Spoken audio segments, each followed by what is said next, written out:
السلام عليكم ورحمة الله وصلى الله على نبيه الكريم. اليوم اللي نكومونسو شابتر جديد اللي هو لا بارتي champ électrique. Alors tout simplement le mouvement d'une particule dans un champ électrique. Donc le voilà chapitre qu'on va étudier. Donc on va définir c'est quoi un champ électrique. Après on va donner ses caractéristiques, les caractéristiques du champ électrique. Après, on va définir aussi c'est quoi une particule chargée, parce que l'objectif de ce cours, c'est d'étudier le mouvement d'une particule chargée dans un champ électrique. معناها نقضوا champ électrique ونديروا فيه une particule chargée. Normalement, dit que la particule chargée, elle va subir une force. Et grâce à cette force, elle va se mettre en mouvement. Donc, on va étudier le mouvement de cette particule chargée. Donc dans un champ électrique. Donc on doit aussi définir c'est quoi un champ, c'est quoi une particule chargée. Puis on va faire une étude dynamique de cette particule. Et finalement, on va donner quelques notions de base sur le mouvement de cette particule, c'est-à-dire sa trajectoire, les coordonnées du point de sortie. Et on peut aussi étudier le mouvement après le champ électrique. Le champ électrique, mouvement à l'étoile. Donc, commençons la première partie qui est la définition d'un champ électrique. Alors, un champ électrique, on obtient un champ électrique uniforme en appliquant une tension I constante entre deux plaques planes et parallèles. On constitue ainsi un condensateur plat. Ça veut dire quoi? C'est-à-dire que pour créer un champ électrique uniforme, bien sûr, parce que dans tout le programme, on va étudier seulement les champs électriques uniformes. Ça veut dire quoi un champ électrique uniforme?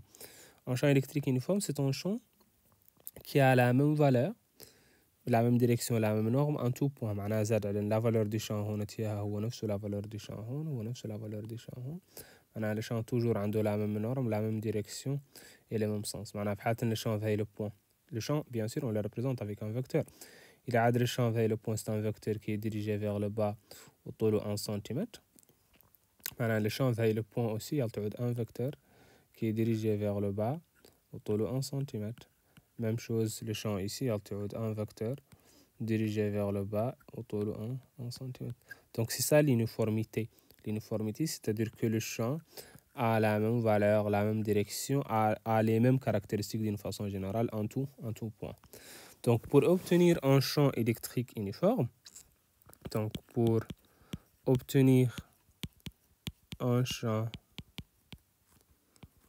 un champ électrique uniforme, qu'est-ce qu'on doit faire? Un champ électrique uniforme. La méthode la plus simple, c'est de faire quoi? C'est de prendre deux plaques parallèles. Parallèles, il y a un champ uniforme. Et entre ces deux plaques, on doit créer une tension, une différence de potentiel. طبعا il y a une tension, il y a une différence de potentiel. معناها le potentiel, si on va appeler la plaque P1 ou la plaque P2, on va appeler U VP1 moins VP2. V, c'est pas la vitesse, c'est le potentiel.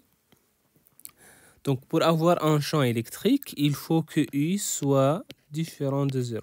معناها هي كي يعود عندنا champ électrique بين les deux plaques, لابد يعود la différence de potentiel entre les deux plaques est différent de 0. Ça veut dire quoi? C'est-à-dire que le potentiel en P1 est différent au potentiel en P2. C'est ça ce qu'on veut dire. Maintenant, s'il y a une différence de potentiel entre les deux plaques, on aura un champ électrique créé entre ces deux plaques. Maintenant, avec les champs électriques, ils sont uniformément uniformes. Les plaques sont parallèles, comme le cas ici. Les champs électriques, il y a un champ uniforme. Si les deux plaques ne sont pas parallèles, on aura un champ électrique, et avec le champ électrique, il y a un uniforme. C'est ça la différence. Donc, nous disons parallèle, c'est tout simplement pour avoir un champ électrique uniforme. Donc, comment donc on peut avoir deux potentiels différents? Comment le potentiel en P1 est différent au potentiel en P2. Donc, le potentiel est lié aux charges de la plaque. Donc, la plaque est tout simplement une charge différente de celle-ci. Des plaques mais la charge. Par exemple, le plus simple, elle a une plaque est chargée positivement. Par exemple, la plaque est chargée positivement.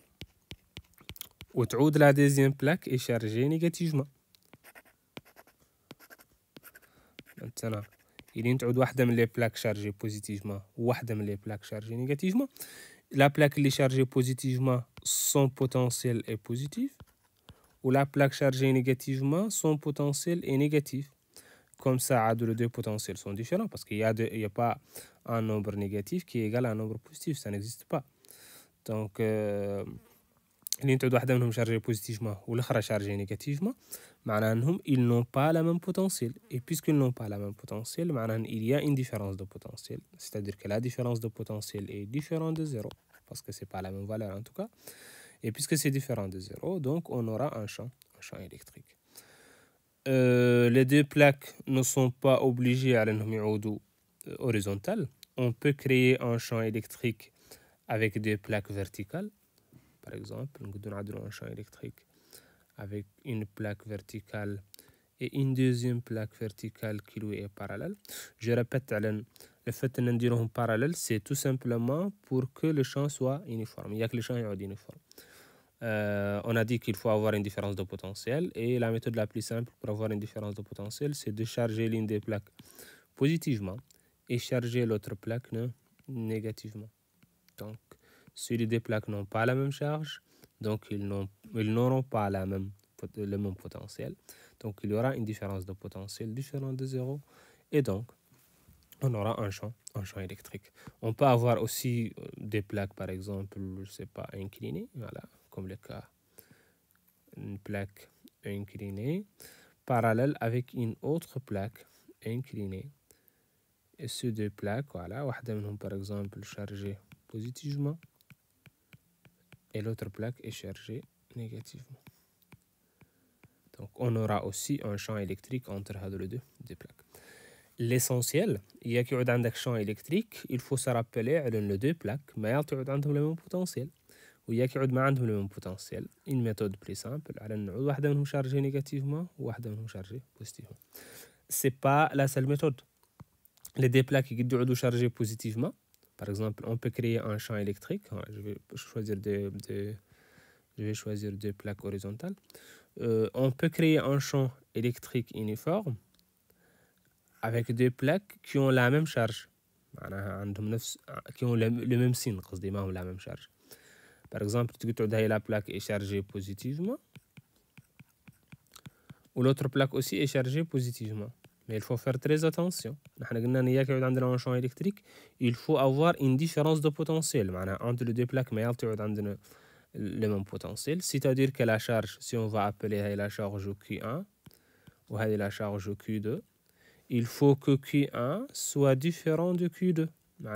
Les deux plaques, même s'il a le même signe, mais il a la même charge. Par exemple, il a la charge 10, par exemple. La charge, elle a 15, par exemple. Ou 12, voilà une valeur qui est différente de 10. Donc, une fois on a deux charges différentes, c'est-à-dire deux potentiels différents, donc on aura une différence de potentiel et comme ça, il y a un champ électrique. C'est presque hors programme. En tout cas, ça dépasse un peu la limite de votre programme. J'ai vu les Olympiades qui jouent des plaques qui ont la même charge. عندهم دي شارج عندهم لو ميم سين قصدي ثنتين بوزيتيف ولا ثنتين نيجاتيف يقار شارجاتهم ديفيرونت مي في باك لا تجيكم لا ان بلاك كي شارجي بوزيتيفمون اي ان بلاك كي شارجي نيجاتيفمون جي با دي على لي بلاك اللي يعودوا دائما فيرتيكالي قد يعودوا فيرتيكالي قد يعودوا انكليني وقد يعودوا هوريزونتال.